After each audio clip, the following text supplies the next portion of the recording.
Alors, on va continuer Bezrat Hashem, un livre qu'on a commencé il y a quelques mois qui s'appelle Corvéor, les étoiles de la lumière. On vous avait raconté que c'est le premier, l'ouverture du livre c'était sur les élèves de Rabbi Nachman. On a commencé l'autre fois sur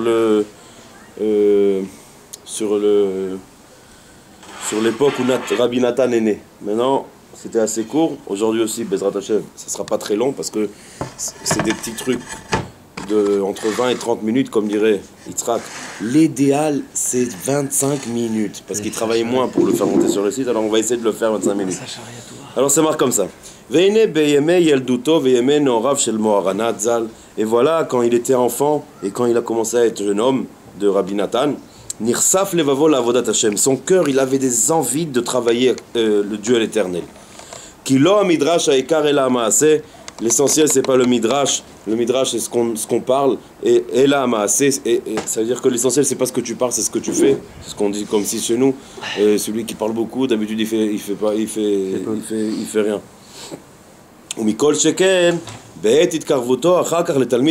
Et après, quand il s'est rapproché de l'élève du Magid, c'était Rabbi Levi Yitzhak de Barditchov, Shayu Adain Baolam. Alors, Emma Arab.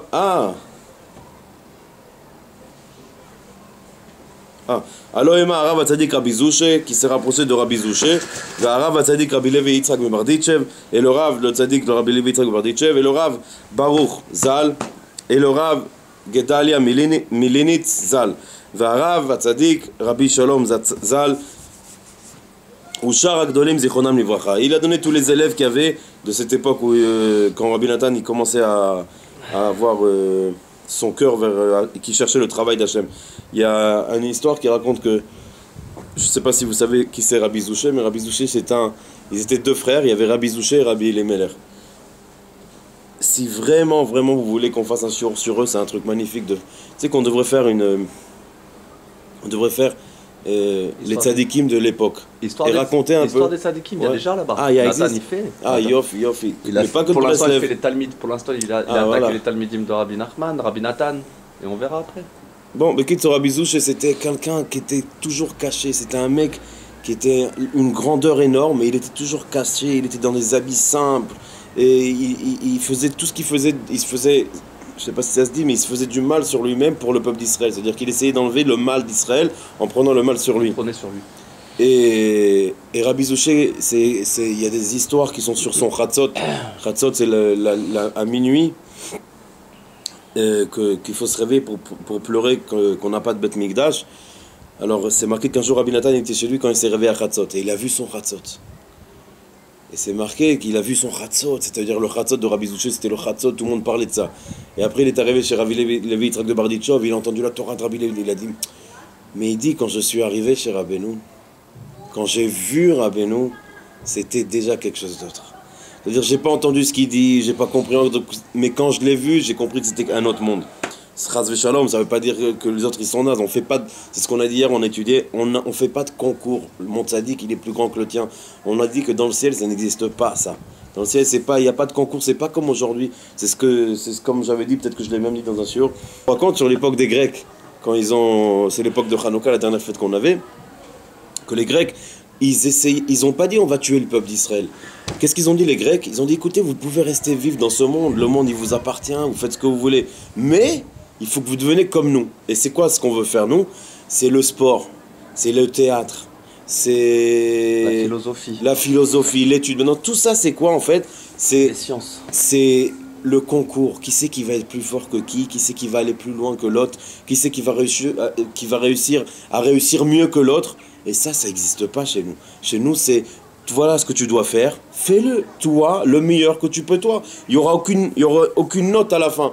C'est-à-dire, si c'est possible qu'un mec qui s'est levé toute sa vie, chatzot, et il fait les tfilotes honnêtes, et il met les tfilines les plus chers au monde, et il y a un mec qui va faire ça tout simplement. Et il n'y a aucun rapport entre lui et lui. Les deux, c'est possible qu'ils seront au même endroit dans le paradis. Si seulement quoi? Si chacun fait le maximum qu'il pouvait faire dans lui-même.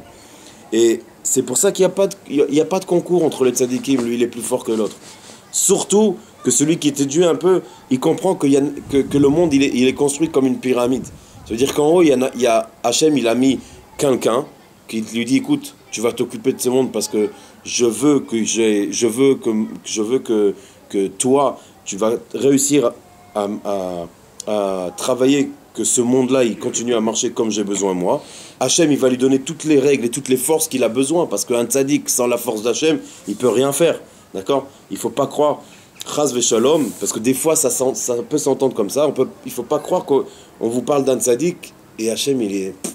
Chas v'shalom. On a Hachem Itbarach qui a mis ce tzaddik, qui a mis ce Moshe Rabbeinu, si vous voulez, en haut de la pyramide, et avec sa force, il va commencer à descendre de tous les côtés. Maintenant, Moshe Rabbeinu, il va faire descendre aussi des autres tzaddikim, parce que c'est un travail, c'est comme un pays. Un pays, c'est pas possible qu'il y ait un président, et le président, il va tout faire tout seul, c'est impossible. Il faut qu'il y en ait un qui s'occupe de l'argent du pays. Il y en a un qui va s'occuper des touristes du pays, d'accord? Mais celui qui va croire que le mec qui s'occupe des touristes, c'est lui le big boss, c'est ça qu'il faut nous on vous dit à chaque fois, faites attention, parce que celui-là, il travaille chez un patron, d'accord? C'est la seule chose qu'on Il faut se rapporter à la Torah 70. Il écoutait Moran. 70, c'est Aïn. Aïn. Sur le site, Bezrat Hashem. Amen. Là-bas, c'est explicité, là-bas, et bien exprimé, bien expliqué. De foot. Très très expliqué. De toute façon, vous verrez, il y a un shiur qui va passer. J'espère que ça rentre avant, parce que d'après le travail qu'il va avoir, ça va prendre quelques semaines. Non, là, il sera en ligne, il sera déjà en ligne. Écoutez, Moran sera en ligne avant celui-là.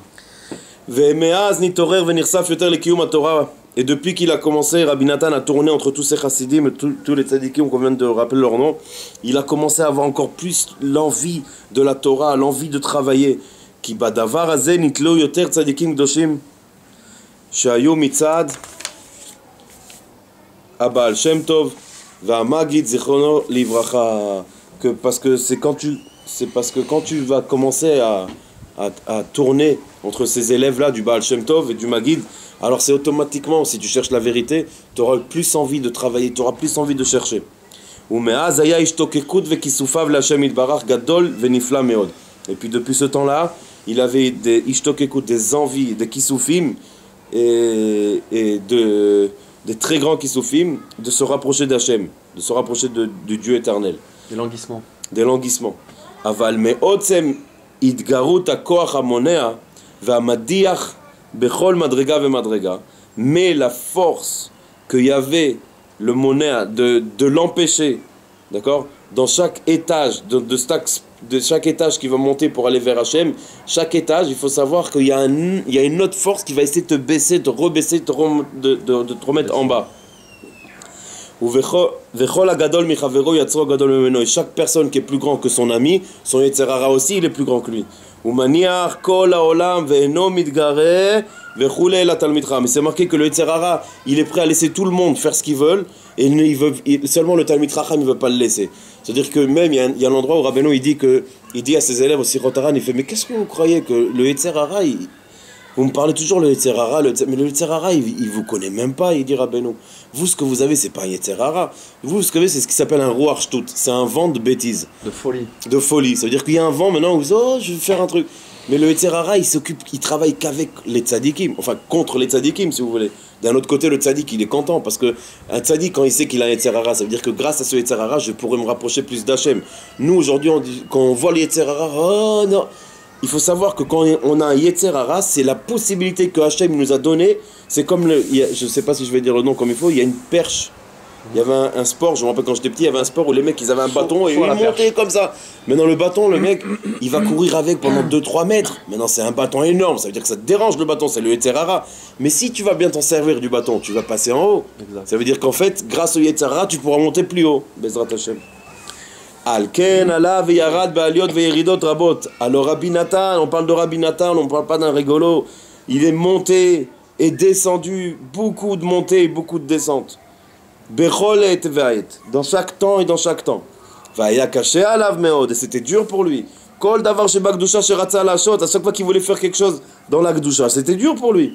Dans la Torah, dans la Tfila et dans tout ce qui appartient dans la Kdusha. Gamaya Baal Marshava Gadol, et Rabbi Nathan, c'était quelqu'un que sa tête elle travaillait toujours. C'est quelqu'un qui réfléchissait beaucoup. Chez Echad Maestrim Varbat Varim Magvim et Tatshuva. Et c'est marqué, il y a 24 choses qui peuvent te déranger à faire tchouva. Ça veut dire que ça va beaucoup prendre de temps ça va prendre plus de temps pour toi de faire tchouva. Il y a 24 choses. Une des 24 choses, c'est les gens qui ont trop de marchavot, qui ont trop de... qui veulent penser, qui veulent comprendre. C'est comme Yitzhak qui me racontait cette semaine, il avait vu quelqu'un à la synagogue et il lui a dit, tu sais, c'est marqué, revenons, il emmène ça d'après le Hari, que celui qui a fait un chilul Shabbat, celui qui a pas gardé Shabbat, ça veut dire qu'il a allumé du feu ou il a fait une imita, quand il va faire tchouva, une des façons d'arranger ses Shabbats, il dit le Hari, c'est le manger de Shabbat. Ça veut dire plus tu manges, plus tu arranges. Maintenant, il n'y a rien à comprendre dans ça. Il n'y a vraiment rien à comprendre. Le Hari, il dit noir sur blanc, il faut l'accepter, le comprendre noir sur blanc. Maintenant, dès au moment où tu vas comprendre, ah ouais, mais non, mais ça marche comment j'aimerais savoir comment. Il n'y a rien à savoir, il n'y a rien à comprendre. C'est pas un jeu. C'est pas maintenant que je t'explique que pour aller plus loin dans le jeu, il faut savoir faire comme dans un Game Boy, disons, où il y a des systèmes pour faire des trucs que tu sais pas. Il n'y a aucun jeu, c'est mange. C'est tout ce qu'on te dit de faire, mange. Maintenant, quelqu'un qui aime les pensées, qui aime réfléchir, qui aime comprendre les choses, alors ça va le déranger. Ça veut dire que c'est d'un endroit, c'est important qu'une personne il a ça. C'est-à-dire il ne faut pas être bête non plus.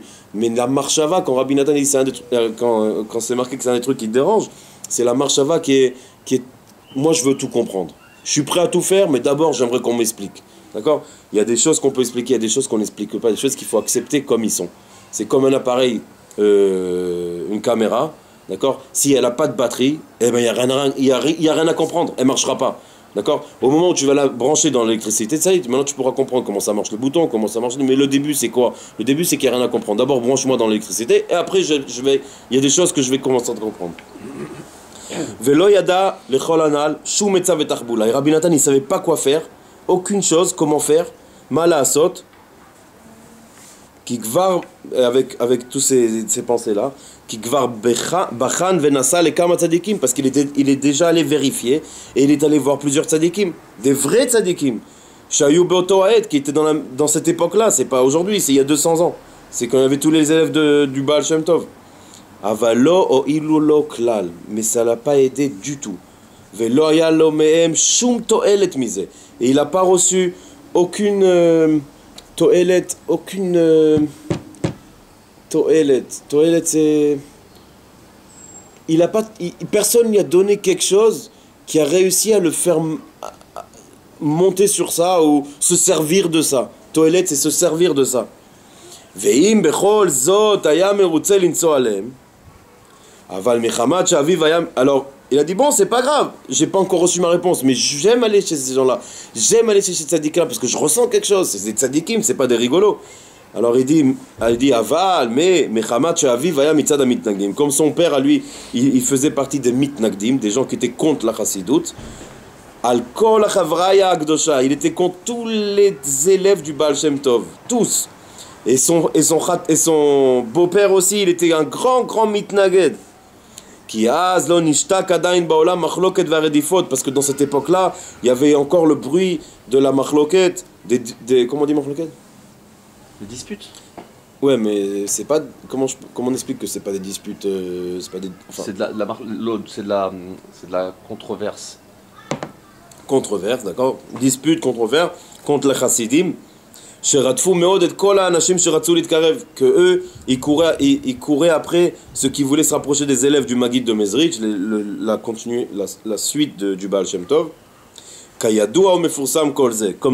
Comme c'est connu et publié de partout, c'est-à-dire que c'est quelque chose déjà qu'on sait. Alors à cause de ça, Gam Aranat, même Rabbi Nathan, il avait des méniot, il avait des grandes empêchements. Oui. Il avait des grandes... Excusez-moi, mais j'ai un truc qui me dérange dans la feuille. Faut que je l'enlève. Ah, d'accord. Il avait des grandes méniotes. Il avait des grands empêchements de voyager chez eux. C'est marrant parce que... Combien de temps, là, je parle? 6-7 minutes. Ah, parce que ça, c'est fini, hein. Mais ouais. Je peux dire encore un petit mot quand même. Oh, bien sûr. D'accord? C'est marrant parce que... Ah non, ça fait déjà un quart d'heure, mais vas-y. D'accord. Il marque des méniotes, il avait beaucoup d'empêchements de voyager chez eux.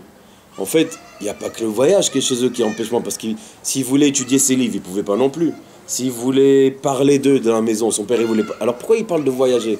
Parce que dans le voyage, quand tu vas chez le tzaddik, il y a quelque chose de très grand. Ça veut dire que on voit que même celui qui vient à Ouman Rosh Hashanah, il va voir que les mecs qui arrivent, c'est pas tous des mecs qui étudient. C'est-à-dire, il y en a qui savent même pas lire. D'accord? C'est parce que chez nous, les chassidim, le voyage d'aller chez le tzaddik, c'est plus important que tout. Que l'étude, que... Si maintenant tu vas me dire, qu'est-ce que je devrais faire pour Rosh Hashanah? Finir le chasse, étudier les livres de Rabbi Nachman, par cœur, ou ne rien savoir sur lui, mais prendre un billet d'avion et aller le voir. Alors on va vous dire, prenez un billet d'avion et venez le voir. D'accord? Pourquoi? Parce que c'est ce qu'on vous a dit au début. Il n'y a pas de concours, il n'y a pas si j'étudie plus, je serai plus. Un jour, il y a un Français, un des Chaverim, il a demandé à Rabbi Israël, celui que vous connaissez avec les mains en l'air, comme ça dans la photo, il a dit, Rabbi Israël, j'aimerais m'enforcer, combien d'heures je dois étudier les livres de Rabbeinu, combien d'heures je dois étudier la Gemara? Alors Rabbeinu, il y en a qui vont aimer ça. Alors Saba, il a dit... Alors Saba, il a dit Aïkar zela sotov. Il a dit l'essentiel, c'est de faire du bien. Alors il a répété, parce qu'il y en a, les gens qui étaient avec Rabbi Israël, peut-être qu'ils ne sont pas prêts à le dire aujourd'hui, mais comme les caméras elles parlent, on voit qu'il y a des gens qui prenaient Saba vraiment pour un... D'un côté, ils disent que c'est un tzaddik, d'un côté, il parlait comme si c'était un idiot. Ça veut dire, mais il t'a répondu maintenant, Rabbi Israël, il te l'a dit de la réponse. Non, Rabbi Israël, t'as pas compris, il lui dit en hébreu. Je veux étudier combien d'heures, c'est mieux de faire ça et ça. Et Rabbi Israël fait l'essentiel, c'est de pas faire de bien, c'est de faire le bien. Faire du bien. Et lui, encore une fois, mais non, mais Rabbi Israël, t'as pas compris, il commence à parler plus fort. Alors Rabbi Israël, il fait, tu comprends pas ce que je dis? Je te dis que l'essentiel, c'est de faire du bien. Ça veut dire quoi maintenant? Bon, peut-être qu'il a dit encore un truc, je ne vais pas rentrer dans les paroles exactes de ce qu'il a dit Rabbi Israël, mais ça veut dire quoi? Ça veut dire que l'essentiel, c'est d'abord, fais du bien. Si tu vas étudier la Torah maintenant, si tu vas aller commencer à étudier la Torah parce que tu veux devenir quelque chose, ou parce que tu crois que c'est ce qui va te faire devenir quelque chose, alors laisse tomber, d'abord deviens une personne bien. C'est quoi une personne bien? C'est quelqu'un qui ne fait pas du mal. Pas du mal, c'est toutes les mitzvot qu'on a, de ne pas tuer, de ne pas voler, mais à part ça, c'est quelqu'un surtout qui fait pas de Chilul Hashem. Chilul Hashem, ça veut dire qu'il va salir le nom d'Hashem ou le nom du tzaddik. D'accord? Et on voit aujourd'hui dans le monde que il y a des gens qui peuvent étudier, qui peuvent comprendre ou écouter des cassettes de Rabbi Israël ou de lire des livres de Rabbi Shmuel Horowitz et de commencer à comprendre des choses.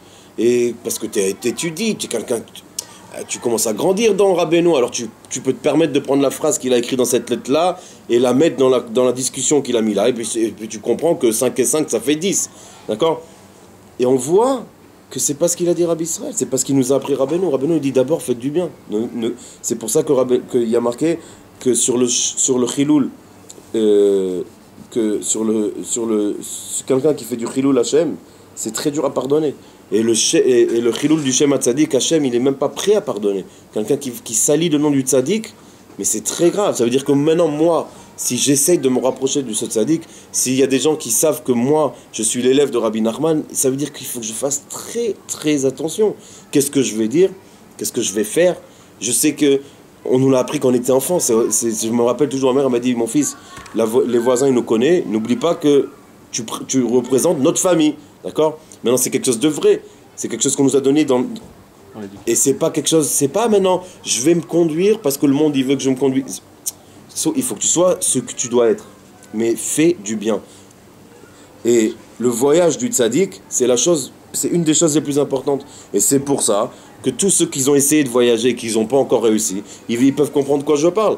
Parce que d'aller à Ouman aujourd'hui, c'est pas très dur. Tu descends en bas dans un truc de voyage, tu payes 400 €, tu t'achètes un billet d'avion et tu pars. C'est pas la fin du monde. Avant, c'était dur, il fallait des faux passeports. C'était des galères et les Russes, ils nous laissaient pas rentrer. Mais maintenant, c'est comme si tu vas en Israël. Il n'y a aucune différence. Tu prends un billet, tu pars. Et pourtant, il y en a toujours qui n'arrivent pas à venir. C'est-à-dire qu'ils peuvent savoir que la méniat, l'empêchement. Comment on a dit ? L'empêchement, il est très grand. Mais sachez une chose, mes frères. Celui qui a essayé plusieurs fois de venir à Oman et il a des empêchements, ça veut dire qu'apparemment, le Yetzer Hara, il ne veut pas que lui vienne. D'accord ? Ça veut dire qu'il y en a qui ont réussi à venir parce qu'ils ont été forts, il y en a qui sont réussi à venir parce qu'ils avaient le mérite dans le ciel, mais il y en a que le Yetzer Hara, il dit, ah non, non, non, non, non, non, non, pas lui. Parce que si lui, il se rapproche du tzaddik, il va avoir encore une centaine. Alors soyez forts, mon frère, mes frères, parce qu'il faut casser ce Yetzer Hara. Il ne faut pas avoir peur d'aller à Ouman, il ne faut pas avoir peur de payer le billet, et il ne faut pas avoir peur que la femme ait fait un peu de muscle pour que tu partes, parce que, je parle surtout de Rosh Hashanah, parce que le plus important c'est de venir Rosh Hashanah, parce que quand tu vas venir, après quand tu vas repartir à Paris, ou à Nice, ou à Marseille, d'abord tu vas voir que le monde il continue, que ta femme, elle t'a pardonné, si c'était une embrouille avec ta femme, et ton patron, tout va bien, et même si tu as jeté du travail, tu verras après quelques mois que c'était vraiment le plus beau cadeau que tu as reçu au monde, mais tu verras que ce voyage, il fait quelque chose. Pas que pour toi, autour de toi, et le monde entier. Et plus le Yetzer Hara, il veut pas que tu partes, plus sache que tu as une force, que le tzaddik, il voudrait servir de ta force, parce qu'on a dit hier, le tzaddik, sans nous, il est rien, et sans nous, et nous, sans lui, on n'est rien. Ça veut dire que le tzaddik, c'est comme un roi, d'accord? Le roi, maintenant, il a un château, il a une armerie d'épée et tout ça, mais il a aucun soldat. Qu'est-ce qu'il va faire avec tout ça? Ça sert à rien, d'accord? Alors, plus il a des soldats, et plus ces soldats, ils sont forts, plus son armée est forte. Maintenant, plus l'armée est forte, plus le roi est fort. Ça marche comme ça. Si nous, on sait, si on voit une armée très très forte, on sait qu'ils ont un capitaine qui est très très fort. C'est quelqu'un qui doit être vraiment très très fort. Et c'est comme ça, et c'est pour ça que si jamais tu vois que le Yetzer Hara, et c'est pas que pour le voyage, c'est pour tout le monde, mais le voyage, on voit, parce que c'est l'exemple qu'il nous donne ici, parce que c'est vrai que on voit dans l'histoire de Rabbi Nathan, il y a un livre qui s'appelle Le feu et l'eau, où on voit qu'il y a presque toutes les embrouilles qu'il avait Rabbi Nathan, c'était au début pour le voyage.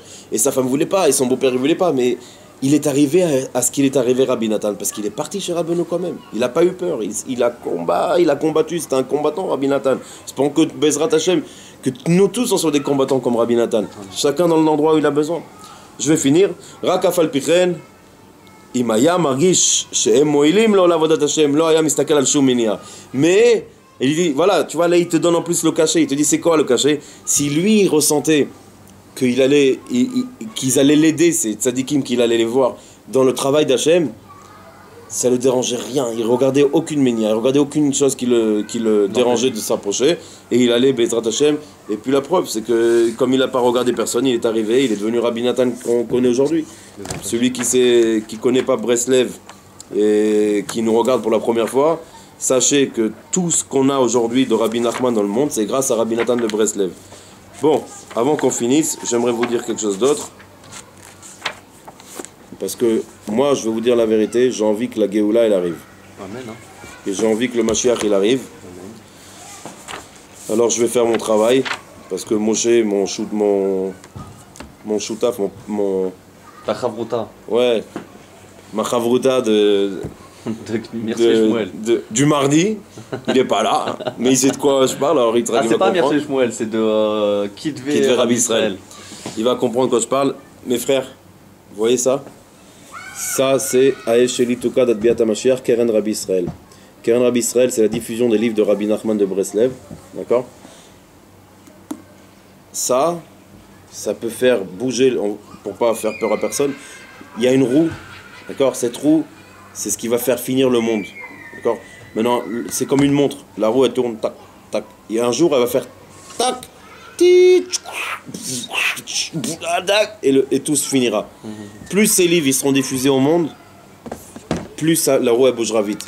Celui qui ne s'est pas diffusé, il peut offrir son argent en tzedaka pour que nous, on puisse continuer à diffuser ces livres de Rabbi Nachman. D'accord? Il y a plein de livres. Alors, n'ayez pas peur de donner de la tzedaka. Parce que je vais vous raconter une histoire courte. J'ai encore, ou tu veux que ça soit pile? Non, je veux pas que tu travailles dur sur celui-là, je vais t'éclater sur l'autre. Vas-y, t'as déjà passé 30 minutes.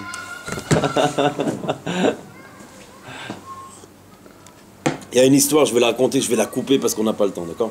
Mais il y avait un roi. On a le temps. Il y avait un roi. Il y avait un juif dans son pays qu'il aimait beaucoup et il a fait devenir son sous-roi, c'est-à-dire son sous-chef. Et il y avait un autre qui travaillait qui était proche du roi, qui était anti-juif, et surtout que ça le dérangeait que ce juif-là, il était devenu plus grand que lui. Et un jour, il est venu voir le roi, il a fait, tu sais, ce juif-là, il te fait du mal, il te vole de l'argent. Et pourquoi tu dis ça? C'est le mec le plus droit du pays, c'est grâce à lui que je suis devenu riche, et regarde ce qu'il a fait dans mon pays. Ah, l'histoire commence qu'il y avait un pays où il y avait un roi qui était en train de faire faillite, et ils ont dit il faut qu'on trouve un truc, et ils ont mené ce sage, un juif sage. Il a dit écoute, tu vas faire comme ça, comme ça, comme ça, et le pays il est remonté très vite. Après quelques années, il est venu l'autre, il a dit écoute, il est en train de te voler, tout ça, il fait mais non, c'est pas possible, il fait, appelle-le, demande-lui combien d'argent il a. Un jour il appelle, il fait combien d'argent tu as? Il lui fait j'ai 70 000 dinars. L'autre il part comme ça, il lui fait tu vois que c'est un menteur? 70 000 dinars, et là, t'as vu la maison qu'il a? Rien que sa maison, elle doit faire au moins 1 million de dinars. Sans parler de la piscine et de la voiture et il commence. Mais sur l'histoire elle continue, il y a plein d'embrouilles, mais ce qui va se passer à un moment, c'est que le roi il va l'appeler, il fait pourquoi tu m'as menti? Tu sais que je vais te tuer, il a dit, je vais te couper la tête là maintenant. Il fait pourquoi? Il fait pourquoi tu m'as menti? Pourquoi tu m'as dit que tu avais 70 000 dinars? Tu m'as pris pour un fou quoi. Il fait mais c'est vraiment ce que j'ai. Il fait mais bon, pourquoi tu dis ça? Il fait écoute, toi t'es le roi du pays. Il fait oui. C'est-à-dire que ma maison à moi, elle est pas à moi, elle est à toi. Il fait oui. C'est-à-dire que mes voitures et tout ce que j'ai aujourd'hui, c'est pas à moi, c'est à toi. Il fait oui. Et il fait alors qu'est-ce qui me reste moi la seule chose? Il fait qu'est-ce qui te reste? Il fait il me reste les seules fois où j'ai acheté à la synagogue des mitzvot. Et j'ai acheté, depuis que je travaille chez toi, à 70 000 dinars. J'ai acheté le Sefer Torah, j'ai acheté la chaise, j'ai acheté le truc. Ça c'est à moi, tu pourras pas me le prendre, il a dit au roi. Si jamais je meurs, tu peux pas le prendre. Ni toi, ni personne d'autre. Alors il a dit, maintenant j'ai compris ce que tu dis. Maintenant pourquoi on dit ça? Parce que celui qui veut vraiment garder son argent, il faut qu'il le mette dans le tzedaka. Parce que c'est quoi le seul argent qui va rester chez toi? C'est ce que tu vas donner en tzedaka. Et Rabbi Nathan, il dit, il y a beaucoup d'étages dans la tzedaka, mais l'étage le plus grand, c'est pour faire les livres du tzaddik. La tzedaka la plus grande au monde, parce que tu vas me dire, oui, mais il y a des pauvres. Vada, il faut donner à tout le monde. Il faut essayer, celui qui a 1000, on va pas lui dire donne tes 1000. Je te le dis, mais tu n'arriveras pas à le faire. Mais 50, là, 20, là, c'est-à-dire 10. Mais sache que la plus grande tzedaka, c'est pour la diffusion des livres.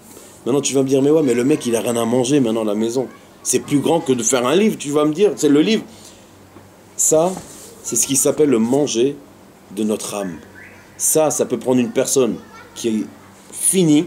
Tu peux lui donner à bouffer jusqu'à 1000 ans. La viande la meilleure, les meilleurs fromages, ça ne changera rien. Le mec dedans, il est, comme on dit chez nous en yiddish, il est fir halal complet.